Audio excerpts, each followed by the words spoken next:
Hola, ¿qué tal? Soy Juan Carlos Murphy, transmitiendo desde Planeta2013.tv y pues hoy tengo el gusto y el agrado de que nos acompañe Graciela Ángeles, maestra mezcalera, mujer mezcal, como se hace llamar en su Twitter, y pues es un orgullo, es un honor que alguien tan representativo, bueno, que ya nos va a dar más historia. Graciela, gracias por venir aquí a Planeta 2013, es un gusto. No, pues gracias por la invitación.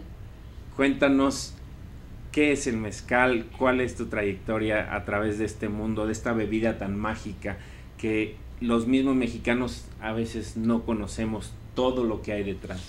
Wow, tengo que hacer un compendio con todo eso que acabas de Vamos, decir. vamos haciendo, vamos por partes, exacto. Ok, bueno, ¿qué es el mezcal? Técnicamente es una bebida destilada hecha a base de agave. ¿Esto qué significa? Que prácticamente en todo el país se produce mezcal, solo que en cada región recibe nombres distintos según la lengua indígena que se hable, o bien según la indicación o la denominación de origen a la que pertenezca. Eso significaría entonces que tenemos como mezcales con la denominación de origen tequila, mezcales con la denominación de origen bacanora, mezcales con la denominación de origen raicilla, o bien mezcales con denominación de origen mezcal. ¿De dónde surge esta inquietud tuya por llamarte mujer mezcal? Que yo por la trayectoria corta que llevo en todo esto, pues te consideraría una maestra mezcalera por lo que he leído acerca de ti. ¿De dónde acuñas esta raíz? ¿Es algo que ya te viene, que traes por cuestión familiar, porque eres oaxaqueña? ¿Cómo lo descifras? Bueno, creo que a diferencia de muchas otras mujeres que hoy día están en el mundo del mezcal, yo estoy en el mundo del mezcal por elección. Esto es, pude decidir en mi vida qué quería hacer, ¿no? De las diferentes cosas que quise hacer desde hace poco me daba risa porque estaba recordando que de niña yo decía que quería ser cantante, ¿no?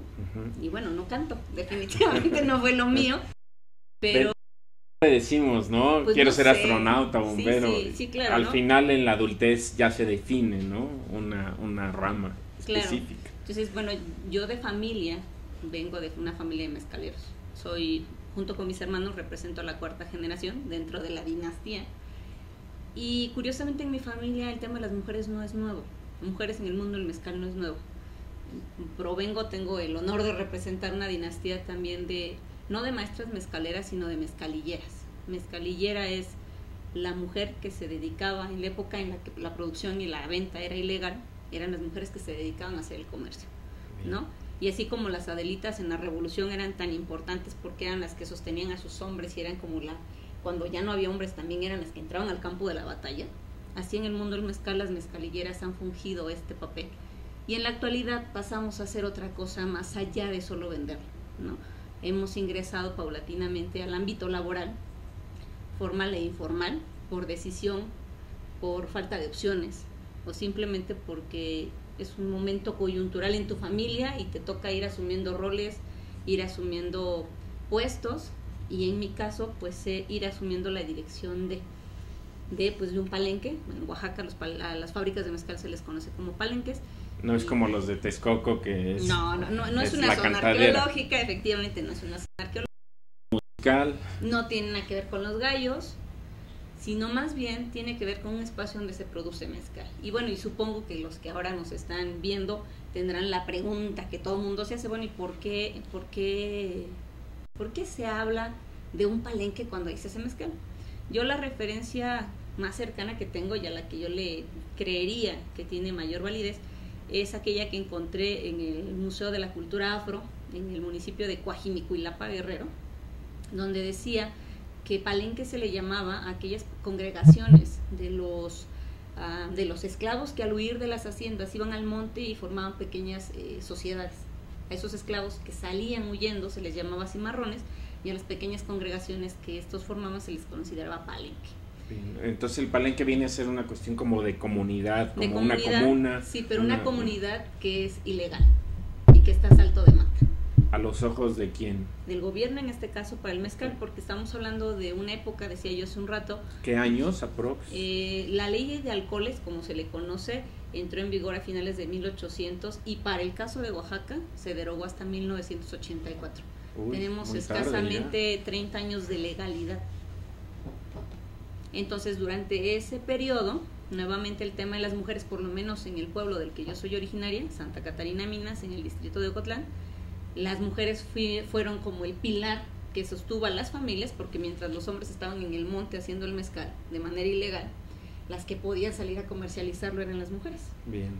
Entonces, ese papel tuvo una bisabuela, una tatarabuela y una bisabuela mía, luego hubo un salto generacional de mi abuela y mi mamá, hasta que aparece mi generación, y pues por muchas razones, entiendo yo, pues me fueron colocando ahí, ¿no? Originalmente en la familia era el tema de, pues es que tú eres mujer, entonces tú eliges como de qué color se pinta, en qué etiqueta o qué moñito ponerle, y paulatinamente como que yo fui saltando de esas cosas, porque sí me gustan, pero no era ahí donde me veía. Y luego también por el tema de, tengo 3 hermanos varones, pero no a todos los hombres de la casa les gustó el tema del mezcal, solamente a uno, y coincidentemente a mí. Entonces me fueron incorporando lentamente hasta que en 2008 me quedé al frente del palenque de la familia con mi papá. Y bueno, y también mi papá, que me ha ido como soltando ciertas cosas. En el mundo del mezcal es algo muy particular, porque el mezcal es, lo primero que tienes que aprender en el mundo del mezcal es que el tiempo se mide de una manera distinta. No es esta velocidad de hoy lo quiero y ahora y rápido. Si no entiendes que el tiempo es como pausado y lento, y que no puedes como tú presionar para que las cosas ocurran, sino que debes de fortalecer esta capacidad de esperar, no ser un buen cazador. Sí, no se industrializa, no es un tema no de time is money, no es la bolsa. Y es que ni siquiera empieza en la parte de la comercialización, empieza en campo. Si tú en el mundo del mezcal no entiendes el campo, la naturaleza de la planta, los tiempos de la planta, jamás vas a entender la bebida, ¿no? Es algo muy místico, muy espiritual. Así es, y por eso justo el que cuando a mí me decían, bueno, tú eres maestra mezcalera, y decía, bueno, no sé, porque eso es el reconocimiento que tienen que darme mis pares en ese ambiente, porque es un mundo masculino, casi en su totalidad. Habemos muy pocas mujeres en el área de producción. En la de ventas casi siempre somos mujeres, pero en producción esa es otra historia. Entonces cuando decía, bueno, ¿y cómo tú entonces qué eres, no? Entonces decía, pues no sé, yo siento que como al final tu amante número 1 es el mezcal, cuando es tu pasión, lo que sea que te guste, la música, el arte, no sé, el cine y cualquier otro que tenga una pasión muy grande en su vida, entender a lo que me refiero. Entonces en ese momento dije, bueno, pues ¿yo qué soy? Yo alguna vez dije que yo soy la mujer del mezcal, y dijeron, no, tú no eres la mujer de él, ¿no? Porque no es como de te pones después de, sino es cuando te haces como una fusión, y de esa estás fusión a la par, estás al mismo nivel. Somos una sola cosa, que creo que es mucho más bonito que decir que es la señora de, ¿sí, no? Todos somos uno, se dice esa frase muy mística. Entonces de ahí surge el tema de llamarme a mí misma como mujer mezcal. Uy, qué hermoso significado, la mujer mezcal. ¿Cuántas mujeres mezcal existen en nuestro país? Habemos muy pocas. Yo creo en Oaxaca quizás no habemos más de 3. Estamos como desperdigadas. En la reunión anual del consejo nos reunimos 5, ¿no? Y además son como características muy particulares, ¿no? Digo, si estuvieran aquí las estudiosas del género, nos dirían, pues claro, son las que cumplen las cualidades, ¿no?, que se han estudiado, y sí, normalmente son o mujeres que no tienen pareja, o mujeres ya adultas, o que tienen hijos ya grandes. Es como complicado también convivir, porque el mezcal es un amante demasiado celoso, no permite como la convivencia con más cosas. Entonces es como de tiempo completo, y además todo el tiempo te la pasas hablando de lo mismo, entonces llegas a hartar a quien no le gusta el tema. Sin duda. ¿Cuáles serían los requisitos para ser una mujer mezcal? Ya mencionaste uno, que por lo general tienen características muy específicas, entre ellas, bueno, solteras o viudas o divorciadas. Sí. Eso en el tema de vida personal, claro. Pero hay algunos otros requisitos, pues, que tengas, etcétera, etcétera. Pues mira, tienen que ser mujeres como muy aguerridas, porque tienes que sobrevivir un mundo de hombres. Bien. ¿No?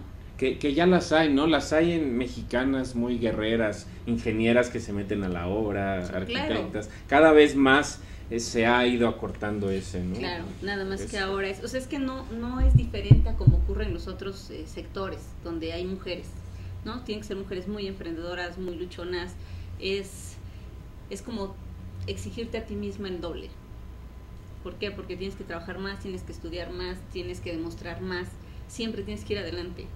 ¿Por qué? Porque siempre te van a cuestionar el tema del trabajo físico, ¿no? ¿Y qué tan físico es tu trabajo? Mi trabajo no es tan físico como si yo fuera hombre, ¿no? Es decir, yo no voy a ir y voy a cargarme un maguey que pese 100 kilos, porque físicamente no lo soporto. Bueno, pero inclusive un hombre tampoco, ¿no? Pues yo he visto algunos que sí, ¿no? Porque además tienen que demostrar que son muy machos, o tal vez que son muy fuertes, no sé. Sí. Pues yo no hago eso, pero mi función es entender el proceso y mi función es dirigir. Porque de nada te serviría un gran ejército si no tienes a un buen capitán al mando. Así Entonces jamás se gana una batalla con un mal capitán y un gran ejército. Tienes posibilidades de ganar, pero son menores. Así tienes un buen ejército y tienes un buen capitán. Entonces, ¿qué necesitas? Pues ser líder, que se te reconozca. Yo alguna vez me cuestionaba a mí misma, estando ya dentro de este papel que hoy tengo, cómo le hacía a mi bisabuela. Mi bisabuela fue una mujer muy menudita, que creo que medía como unos 50, ya me tocó verla cuando estaba encorvada, pero no debe haber sido de más de unos 50, que yo nunca la escuché gritar, jamás la escuché decir una grosería, pero cuando mi bisabuela decía algo, todos se quedaban callados y todos obedecían a la bisabuela. O sea, los hombres más temidos en mi familia la obedecían, sin chistar, solo porque ella lo había dicho, todos obedecían. Y entonces yo me puse a pensar, bueno, ¿cómo llegó a tener ese nivel de poder dentro de la familia? Que no es el matriarcado que luego adjudican en Oaxaca, no tiene que ver con eso. Era quizá un carisma especial, ¿no?